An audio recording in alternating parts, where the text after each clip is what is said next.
नमस्कार, माझं नाव आहे प्रमोद पांडुरंग पानसकर, पवले, तालुका पाटण, जिल्हा सातारा।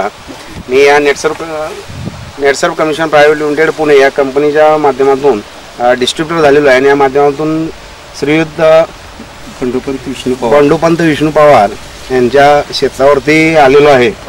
आणि याने कधी तुम्ही डिस्ट्रीब्युटर झाले? दीड वर्ष झाली। दीड वर्ष झालं। दीड वर्ष तुम्ही अगोदर कशा वापरलं? भुईमुग, मका। बर, मक्यामध्ये काय तुम्हाला फरक वाटला? मक्यामध्ये झाला की फरक जवळ तीन कणसं होती सर्वसाधारण 3 कणसं आलेली होती। तो चांगला रिझल्ट चांगला आहे। तो भुईमुगावर काय वापरलं म्हटलं? भुईमुगावर बी टेम्ब्रिज, बायो 95, NPK, त्याचा बी रिझल्ट चांगला आला। रिझल्ट चांगला आहे। वापरलं तुम्ही वापरलं कसं? ते किती मिलीन वापरलं? 15 ml 10 ml 15 ml म्हणजे पंपाला वापरलं? पंपाला। आणि बायो 95 7-8 ml ते वापरलं। बरोबर, मग तो रिझल्ट बघून तुम्ही हळदीचा वापर केला। हळदीचा प्लॉट बनवताना तुम्ही याच्यामध्ये शेणखत वापरलं? शेणखत वापरले। रासायनिक खत वापरलं का? काय नाही, अजून काय वापरलं? या प्लॉट किती महिन्याचा आहे?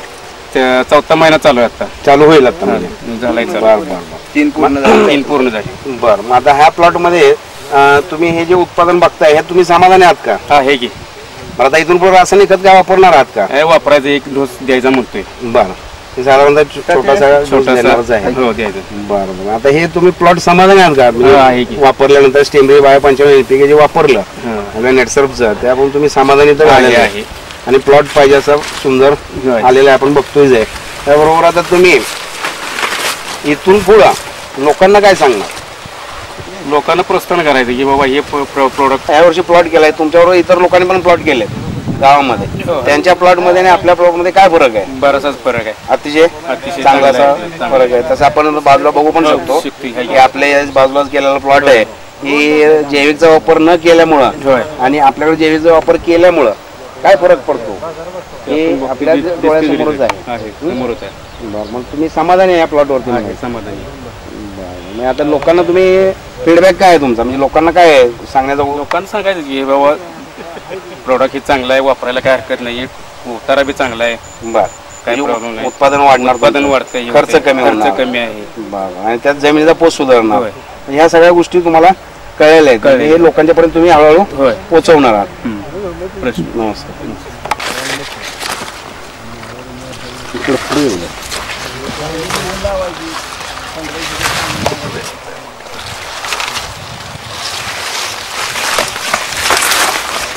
नवीन फुटवे आले। नवीन फुटवा आहे। फुटवा तसा चांगला आहे, जबरदस्त फुटवा आहे। समजा आता आपण जे हळदीला प्रॉडक्ट वापरलं आपलं स्टीम बायो 95 आणि NPKचं आळवणी दिलं, त्याचबरोबर ह्या मिरचीचं तुमची जी आहे आतमध्ये प्लॉट मध्ये तिला आपण तुमची थोडीफार फवारणी झालेली आहे। मग त्यामुळे तुम्हाला मिरचीचा काय रिझल्ट आला? मिरचीचा बी भरपूर रिझल्ट आहे, फुल रिझल्ट आहे। तसा अतिशय चांगला आता रिझल्ट तसं फुल रिझल्ट आहे। अतिशय चांगला रिझल्ट आहे मिरचीला। बरं, मिरचीला रिझल्ट भरपूर आहे तसा। बरं, आता ह्या मिरचीचा रिझल्ट तुम्हाला अतिशय चांगला मिळाला आहे। म्हणजे त्या पिकाबरोबर या पिकाला वापरलं गेलं आणि तुम्हाला आलेला रिझल्ट, मिरची केवढी आलेली, लांबडी किती आहे? मिरची लांबडी आहे की सर्वसाधारण। बरोबर, त्याच्यात तेज किती दिसते?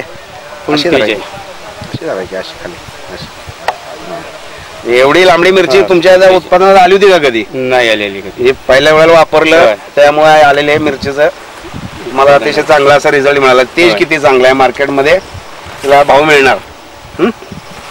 त्याचबरोबर याची डेलने बी दिलेले आहेत त्याला मिरचीच्या। झाड जे तुमचं आहे हे पडू नये खाली म्हणून तुम्ही त्याला टेकण लावलेलं आहे। टेकण लावलेलं आहे। अच्छा, एवढं चांगला प्लॉट निर्माण झालेला आहे मिरचीचा। नमस्कार, तुम्ही आम्हाला मुलाखत दिली त्याबद्दल आम्ही तुमचा